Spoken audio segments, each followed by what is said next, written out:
Assalamu alaikum. Мекендеш медиа YouTube каналы. Саламатсыздарбы? Сиздер менен кайрадан эле биз чөжөлөр тууралуу бүгүн дагы бир аз да болсо сиздер үчүн жаңы үйрөнчүктөр, айрыкча ушу инкубатор иштеткендер тууралуу кичине маалымат бөлүшөйүн деп турам. Буюрса биздин видео бир аз да болсо сиздер үчүн пайдалуу болот деп ишенем. Мына туугандар, биздин мына аппаратыбыз буюрса мына 21 күнү башталды. Мына саат азыр компьютер көрсөтүп атат. Уже 21 күн, мына 8 минут болду уже. Инкубациянын 21 күнгө өткөнүгө 8 минут болду. Температура программа боюнча 37,2, неменин ичиде, инкубатор ичиде по факту 37,2. Нымдуулук, влажность 70%, по факту 70-75% көрсөтүп атат. Негизи 70-80ге чейин болгону жакшы влажностьтин. Себеби нымдуулук болсо, анан мынау жөжөлөрдүн ачып чыгыш проценти жогорураак болот да, жакшыраак болот. Мынау кабуктары жибийт экен да бул эме боюнчачы, влажность көп болсо.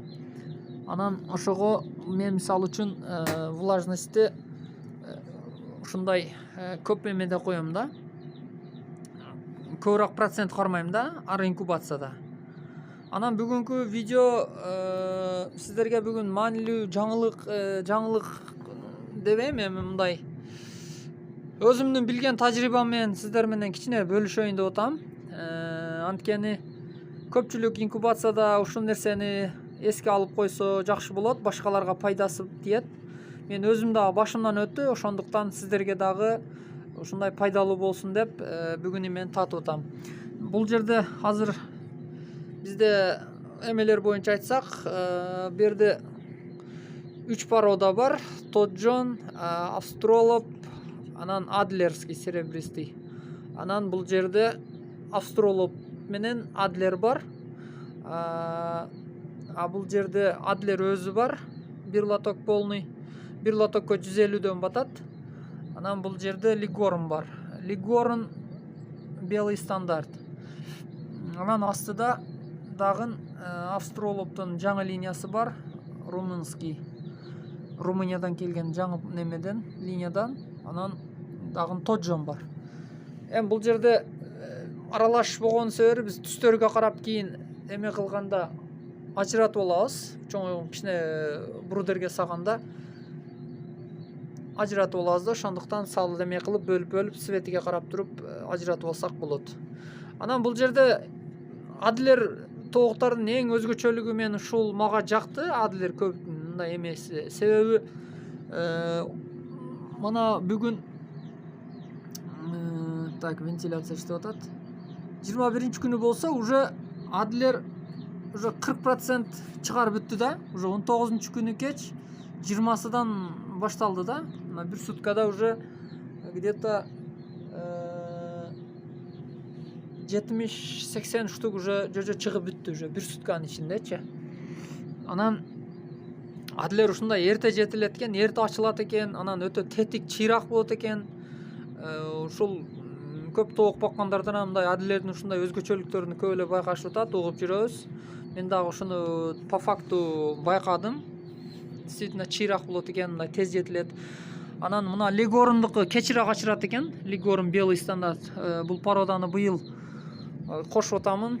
Быйыл Кудай кааласа Австралоп, Румыниядан келген Австралоп линиясыга гарантия, таза кандуу. Адлерди мурдагы инкубацияда ачырганбыз, уже 1 айлык болуп калды.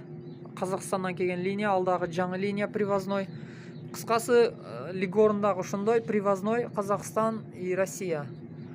Анан Австралоптун дагы жаңы линиясы, ал дагы эмеден, Румыниядан келген. Бирөө пепельный цвет, а бирөө кара цветтен.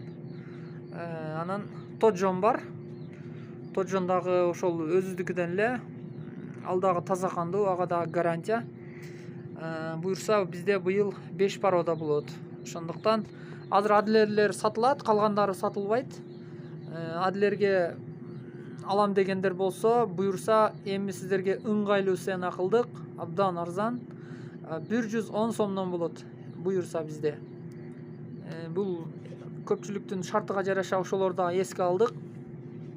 Бизде оптом баада 110 сомдон болот буюрса. Эгерде көп количество алсаңыздар, ошого жараса кошуп берүү же болсо арзандатуу жактары дагы бар. Аны WhatsApp'тан экран астыга номер калтырып коем, ошондон сүйлөшөбүз. Туугандар, бул жерде дагы мен сиздерге бир маанилүү нерсени айтып кетейин. Биз темадан кичине алыстап кеттик окшойт. Инкубация тууралуу эмени кылсак, бул жерде астыга мындай суу коюп койгонмун да. Бул суударды азыр мен мындай чыгарайын. Сиздерге мындай көрсөтөйүн. Инкубаторду жаап коеюн. Бул жакта эмеси бар.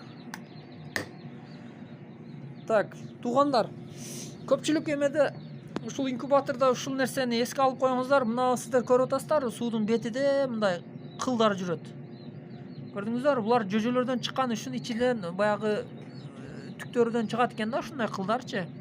Анан бул инкубатор көп эме болгондо мына суудун бетин каптап калат экен дагы. Эмеден суудагы влажность көтөрүлбөй калат экен. Анан ошондуктан влажность жетпейт экен дагы.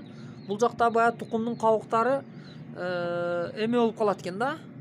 Сухой болуп катып калат экен дагы. Анан жөжөлөр чыкпай калат экен.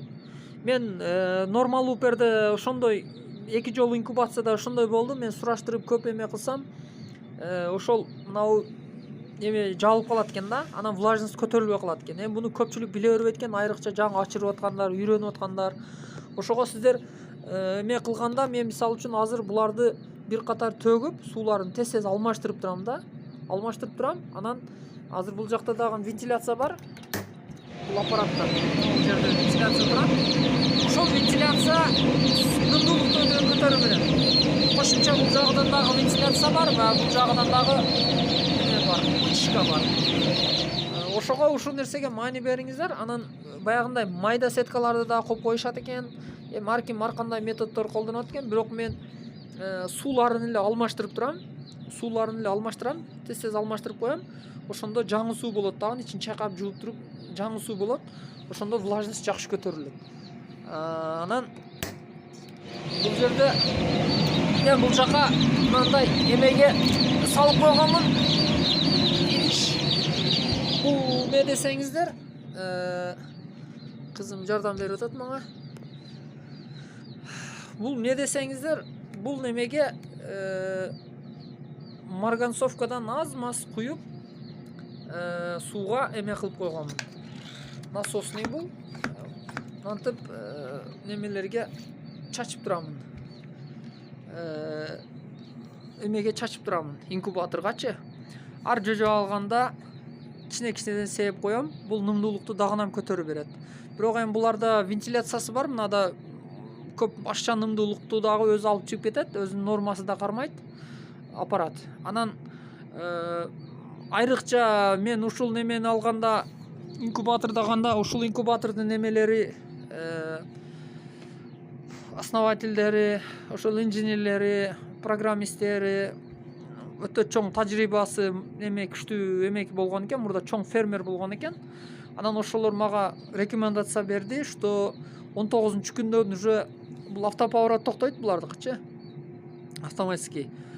Ручной эме кылып коесуздар, горизонтальный эмеге коюп коесуңуздар, тегиздеп болду, ошону менен айланбай тура берет. Уже выводнойго өтөт. Анан ошондо эми ар кайсы инкубатор ар кандай. Анан мен ушуну менен ар 3 саатта ушул марганцовкадан эме кылып тур деди. Суу сееп тур деди, ар 3 саат сайын, пока жарып ошо жөжөлөр чыкканга чейин.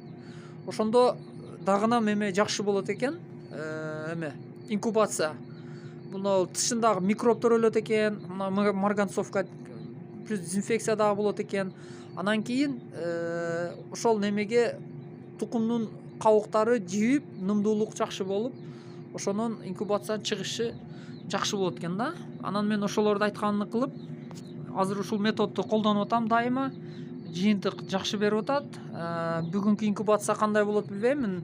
Уже 3-чү инкубациям, жөжөлөр жакшы чыгып атат. Биринчи инкубациямда 750 760 тегерегиде плюс минус жумуртка салганмын. Ошонун 645 жүжө ачып чыккан.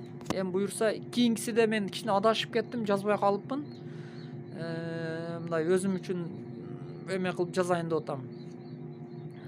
Эми бүгүнкүсүн дагы жазып атам. Эми канча пайыз чыгат? Аны дагы кийинки видеолордо буюрса дагы айтабыз. Ошондой кыскасы. Ошондой эмелерди, методдорду сиздер дагы колдонсоңуздар болот. Колдонуп көрүңүздөр. Анан дагы эмнени айтайын деп аттым эле, эсимден чыгып калды. Анан биз көпчүлүгүбүз өзү кылбайт экенбиз бу нерсени. Негизи мен дагы кылып көрө элекмин, бирок эми кийинки инкубацияларда буюрса кылып көрөм. Жумуртканы өзү салаарда жуушубуз керек экен да, туугандар. Жууп туруп, ылымылык жылуу сууга жууп, анан кургатып жумуртканы. Анан кийин инкубаторду даярдап, инкубатор өзүнүн тийиштүү эмеге чыкканда, температурасына чыкканда, анан кийин жумуртканы салыш керек экен.